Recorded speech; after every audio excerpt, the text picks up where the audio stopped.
কাছে আমাদের পরের প্রশ্ন, সেটা রিবা। এটাও অন্যতম একটা গুরুতর পাপ।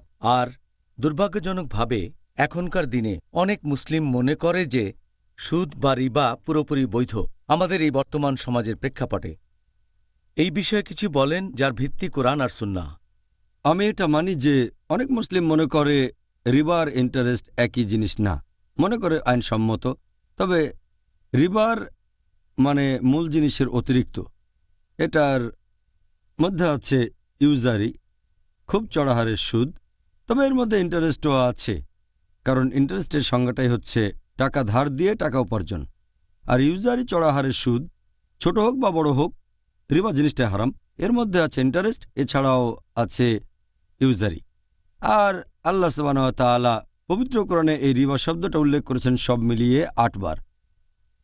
এটা আছে সূরা আলে ইমরান অধ্যায় নম্বর ৩ আয়াত নম্বর ১৩০, সূরা নিসা অধ্যায় ৪ আয়াত ৬১, সূরা বাকারা অধ্যায় ২ আয়াত নম্বর ২৭৫, এখানে ৩ বার বলা হয়েছে। এরপর আবার সূরা বাকারা অধ্যায় ২ আয়াত ২৭৬, তারপর সূরা বাকারা অধ্যায় ২ আয়াত ২৭৮ ও ২৭৯।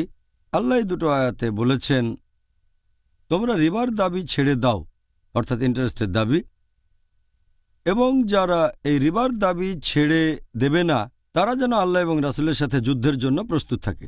তার মানে আপনি যদি রিবা নেন বা দেন, আল্লাহ এবং রাসূল আপনার বিরুদ্ধে যুদ্ধ ঘোষণা করবেন। এছাড়া আরও বড় গুনাহ যেমন মাদকদ্রব্য নেয়া, অ্যালকোহল পান করা, ড্রাগ ইত্যাদি।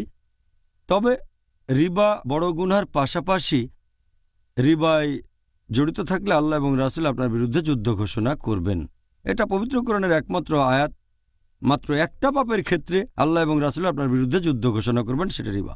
তাহলে রিবা হচ্ছে খুবই বড় একটা গুনাহ, সেজন্যই এটাকে বড় গুনার তালিকায় রাখা হয়েছে ১২ নম্বরে। আল কাবায়ের গ্রন্থে লিখেছেন ইমাম আয-যাহাবী, ১২ নম্বরে আছে। আর রিবার শাস্তির ব্যাপারে যদি বলি, এটা আছে সহিহ মুসলিমে খণ্ড নম্বর ৩ হাদিস নাম্বার ৩৮৮১। আমাদের নবী মুহাম্মদ সাল্লাল্লাহু আলাইহি ওয়াসাল্লাম অভিশাপ দেন সে লোকজনকে যারা রিবা নেয় এবং রিবা দেয়, যারা ইন্টারেস্ট নেয় আর ইন্টারেস্ট দেয়, যারা লিপিবদ্ধ করে আর যে দুজন সাক্ষী থাকে, তারা সবাই সমান। নবী বলেছেন সবগুলো মানুষ অভিশপ্ত। যে লোক রিবা নেয়, যে রিবা দেয়, আর যে সেটা লিপিবদ্ধ করে, আর যে লোক সাক্ষী থাকে সে, তাদের সবাই অভিশপ্ত আর সবাই একই স্তরে।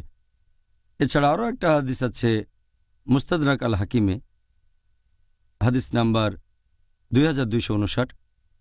প্রিয় নবী মুহাম্মদ সাল্লাল্লাহু আলাইহি ওয়াসাল্লাম বলেছেন যে এই রিবার মধ্যে ৭৩টা প্রকারভেদ আছে, আলাদা আলাদা স্তর। সবচেয়ে নিচেরটা সমান হচ্ছে কোনো মানুষ যদি তার মায়ের সাথে জিনা করে থাকে। সবচেয়ে নিচের সারির এটা রিবা। ৭৩টার মধ্যে সেটা হচ্ছে মায়ের সাথে জিনা করার মতো পাপ হবে। এটা একটা সহিহ হাদিস। আর এটা উল্লেখ আছে মাসনাদ আহমেদে খণ্ড নম্বর ৫ পৃষ্ঠা নম্বর ২২৫। এছাড়াও এই হাদিসটার উল্লেখ আছে সহিহ আল জামিতে হাদিস নাম্বার ৩৩৭৫। আমাদের নবী মুহাম্মদ সাল্লাল্লাহু আলাইহি ওয়াসাল্লাম বলেছেন, যদি কেউ ১ দিরহাম সমমূল্যের রিবা গ্রহণ করে, সেটা ৩৬ বার জিনা করার চেয়েও গুরুতর পাপ। যদি আপনি রিবা নেন ১ দিরহাম, সেটা হবে ৩৬ বার জিনা করার চেয়েও বড় গুনাহ। তাহলে এই হচ্ছে ইসলামে রিবার শাস্তি আর পাপের গুরুত্ব। এখনকার দিনে দেখবেন যে পশ্চিমা বিশ্বের বেশিরভাগ দেশ রিবার ভেতরে তারা ডুবে আছে। সব কিছুর ভেতরে ইন্টারেস্ট। যদি লোন নেন ইন্টারেস্ট, বাড়ি কিনবেন ইন্টারেস্ট, গাড়ি কিনবেন ইন্টারেস্ট, ক্রেডিট কার্ড, এভাবে সবাই।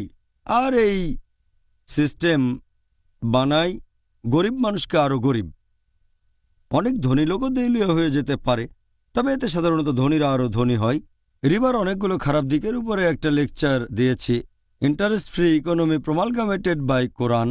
সেখানে রিবার খারাপ দিকগুলো সব প্রমাণ করেছি। এখনকার দিনে দেখবেন আপনি বেশি লাভ করতে পারবেন যদি ইসলামিক নিয়মে ব্যবসা বাণিজ্য করেন, লাভ ক্ষতি শেয়ার করা। ইন্টারেস্টের চেয়ে এটা অনেক ভালো। সে কারণেই বেশিরভাগ বড় কোম্পানি জিরো ডেট কোম্পানি। তারা ব্যাংক থেকে লোন নেয় না, তারা মার্কেটে শেয়ার ছাড়ে, শেয়ার বিক্রি করে, মানুষের সাথে লাভ ভাগাভাগি করে। এটা ইসলামিক কনসেপ্ট। আর বেশিরভাগ বড় কোম্পানি, ডেট ফ্রি কোম্পানি, দেখবেন যে তারা কোনো রকম লোন নেয় না। আসলে ইসলামিক কনসেপ্ট অনুযায়ী তারা চলছে।